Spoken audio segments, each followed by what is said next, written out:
کہ کچھ ہی دیر میں اس نے میرے گھٹنے کو ایک جھٹکا دیا تو درد سے بلبلا اٹھی۔ اب تو پہلوان نے میرے گھٹنے کے ساتھ ساتھ میری پنڈلی اور ران کو بھی اچھی طرح مالش شروع کر دی تھی۔ پہلوان متواتر مالش کرتا رہا۔ کچھ ہی دیر بعد میرا درد آہستہ آہستہ کم ہونا شروع ہو گیا اور آخر معدوم ہو گیا۔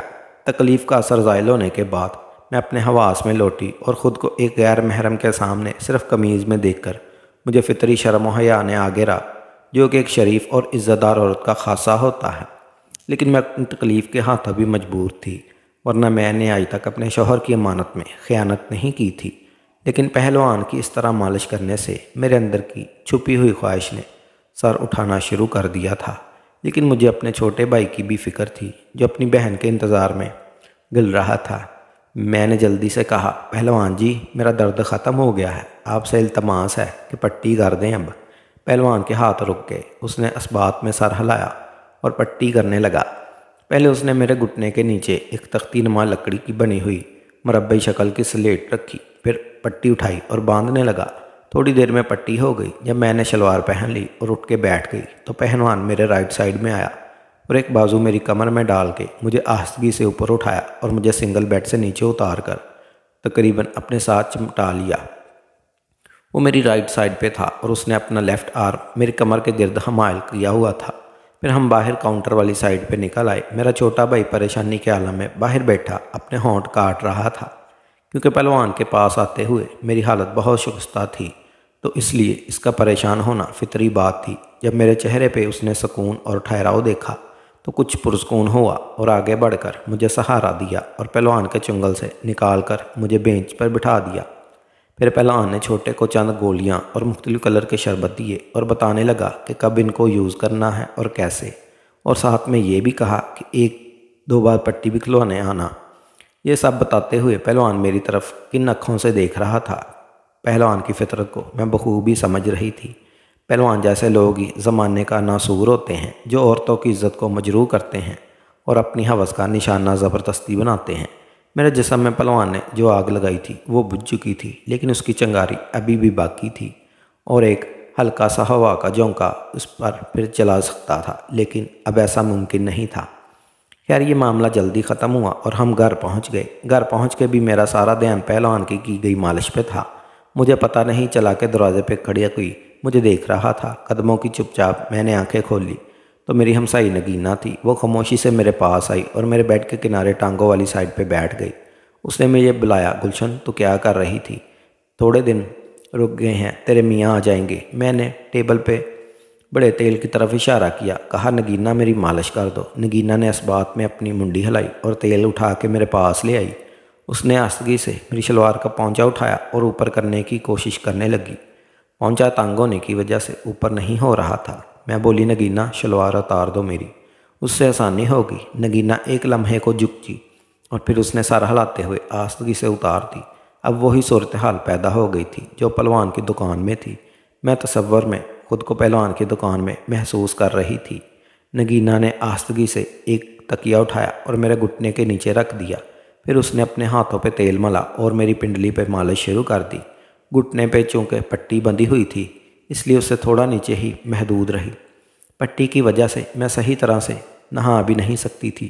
پھر نگینہ نے مجھے نہلایا۔ گھٹنے پہ چوٹ کی وجہ سے وقت بہت نہانے میں آئی، لیکن اس نے اس کو بچا کے نہلایا، کپڑے پہنائے اور بیڈ پہ لٹا کے کھانا بنانے چلی گئی۔ پھر ایک ہفتہ گزر گیا۔ اس ایک ہفتے کے دوران نگینہ آتی رہی اور میری خدمت برابر کرتی رہی اور گھر کے دوسرے کام کاج بھی میرا چھوٹا بھائی کرتا۔ اس دوران میں نے اپنی ٹانگ پہ وزن ڈالنا شروع کیا اور آہستہ آہستہ چل کے چھوٹے موٹے کام بھی شروع کر دیے، لیکن میں کوئی رسک بھی نہیں لینا چاہتی تھی۔ پہلوان نے مجھے ڈرا ہی اتنا دیا تھا اور ساری عمر کا لنگڑاہٹ کا سوچ کر میری جان نکل جاتی تھی۔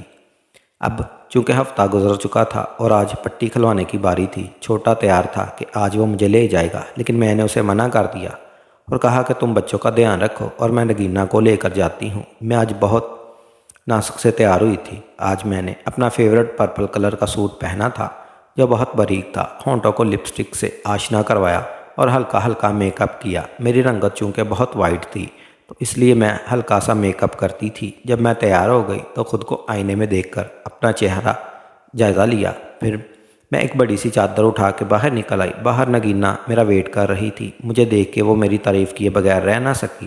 پھر ہم دونوں گھر سے باہر نکلی اور آٹو رکشے میں بیٹھ گئی۔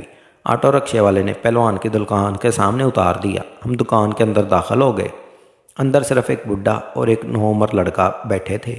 کاؤنٹر پہ بیٹھی ہوئی نوعمر لڑکی نے ہمیں بینچ پہ بیٹھنے کا اشارہ کیا اور کہا کہ استاد ابھی مصروف ہیں۔ ہم ایک سائڈ پہ بیٹھ گئے۔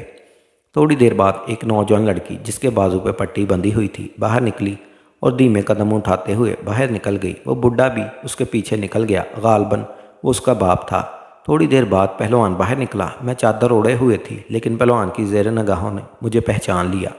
وہ کاؤنٹر کے پیچھے چیئر پہ بیٹھ کے بولا، بی بی جی آپ کے گھٹنے کا کیا صورتحال ہے؟ پھر میں بتانے لگی کہ اب تقریباً ٹھیک ہے اور آج پٹی کھلوانے آئی ہوں۔